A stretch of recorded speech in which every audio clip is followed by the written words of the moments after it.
नमस्कार, स्वागत आहे तुमचं आपल्या डिलिशियस कट्टा या मराठी चॅनलवर। आज आपण कोकोनट डोसा करणार आहोत। हा डोसा करायला अगदी सोपा आहे, चवीला तर अप्रतिम असा लागतो। हे बघा, अगदी छान मऊ लुसलुशीत असा होतो, छान जाळी येते त्याला। आता हा जर तुम्हाला तोडून दाखवला तर तो छान असा ब्रेडसारखा आतून फार असा स्पंजी तयार होतो।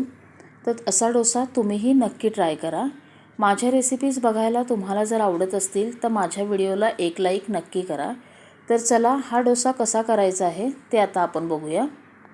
डोसा करण्यासाठी इथे मी 2 वाट्या रेशनचे तांदूळ घेतलेत। तांदूळ कोणतेही घ्या, फक्त ते जुने घ्यायचे। आता या वाटीने मी 2 वाट्या तांदूळ घेतलेत, तुम्ही कोणत्याही वाटीचं प्रमाण घ्या। तांदूळ असा घ्या की ज्याचा भात अजिबात चिकट होणार नाही। आता हे तांदूळ मी एक 5 तास भिजवून घेतलेत। तांदूळ असे व्यवस्थित भिजवून घ्यायचे। आता याच्या वरचं पाणी अगोदर सगळं काढून टाकूया। आता या तांदळावरचं सगळं पाणी मी काढून टाकलंय। आता काय करायचं, एक मिक्सरचं भांडं घ्यायचं आणि मिक्सरच्या भांड्यामध्ये यातले मी आता निम्मे तांदूळ काढून घेते। तुमचे जर पूर्ण बसत असतील तर एका वेळेसच वाटा। आता मी इथे थोडे तांदूळ शिल्लक ठेवलेत। आता ज्या वाटीने आपण तांदूळ मोजले होते त्याच वाटीने 1 वाटी शिजवलेला भात घेतलाय। आता मी थोडा भात याच्याबरोबर वाटते आणि थोडा राहिलेल्या तांदळाबरोबर वाटते। आता त्याच वाटीने आपल्याला अर्धी वाटी किसलेलं ओलं खोबरं घ्यायचं आहे आणि आपण डोशाचं जसं पीठ वाटतो तसं याला बारीक वाटायचं आहे। तुम्ही वाटताना नारळ पाण्याचा देखील उपयोग करू शकता। आता हे बघा, हे मी एकदम बारीक असं पाणी घालून वाटून घेतलंय। आता हे एका भांड्यामध्ये काढून घेऊया। आता वाटलेलं पीठ मी सगळं एकत्र केलंय आणि हे एका भांड्यामध्ये काढून घेऊया। आपल्याला जर हे घट्ट वाटलं तर त्यात थोडं परत पाणी घालायचं। आता हे पीठ बघा असं झालंय, थोडंसं घट्ट वाटतंय। आता याच्यात थोडंसं पाणी घालून घेऊया। डोशाच्या पिठाप्रमाणे आपल्याला याला ठेवायचं आहे। आता मिक्सरच्या भांड्यातच थोडंसं पाणी घातलंय आणि ते याच्यात घालूया। आता हे जरा एकत्र करायचं आहे। आता काय करायचं, हातानेच याला एक 2 ते 3 मिनिटं एकाच दिशेने असं व्यवस्थित फेटून घ्यायचं आहे। त्याच्यात छान पिठामध्ये हवा भरली पाहिजे।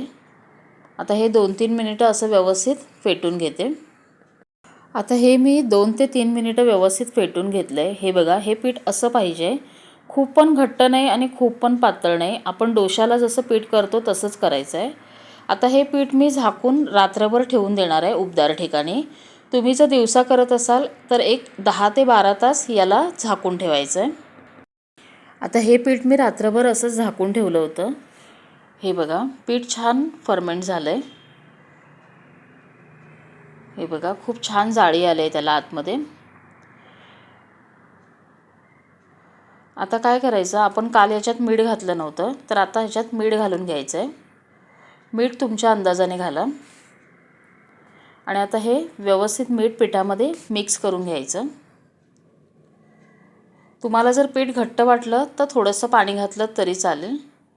आता हे व्यवस्थित मिक्स झालंय। आता याचे डोसे करायला सुरुवात करूया। आता डोसा करण्यासाठी बाजूला गॅसवर पॅन ठेवलंय, त्याच्यात थोडंसं तेल घालून घ्यायचं। तेल सगळीकडे व्यवस्थित पसरायचं आणि आपण जे आता पीठ तयार केलंय ते पीठ याच्यावर घालून घेऊया।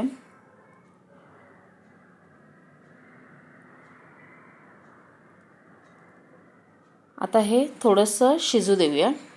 गॅस मीडियमच ठेवायचा आहे, मीडियम गॅसवरतीच याला भाजायचं आहे।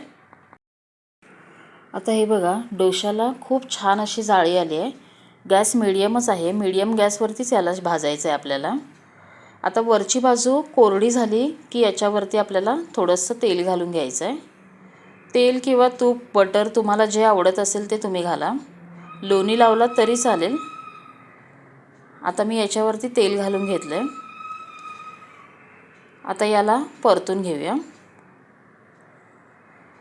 तुम्ही याची एकच बाजू भाजली तरी चालेल, पण मी इथे दोन्ही बाजू भाजते। आता याची खालची बाजूही व्यवस्थित भाजली आहे, परतून घेऊया। हे बघा, खूप छान झालंय, अगदी स्पंजी झालंय, जाळीदार तयार झालंय। आता बाकीचे डोसेही असेच करून घेऊया। आता इथे आपले डोसे करून तयार आहेत आणि त्याबरोबर ही मी चटणी केली आहे। तुम्ही कोणत्याही चटणीबरोबर हे खाऊ शकता। आता हे डोसे बघा खूप छान झालेत, त्याला खूप छान जाळी आली आहे, अगदी स्पंजी तयार झालेत. तर असे डोसे तुम्हीही नक्की ट्राय करा.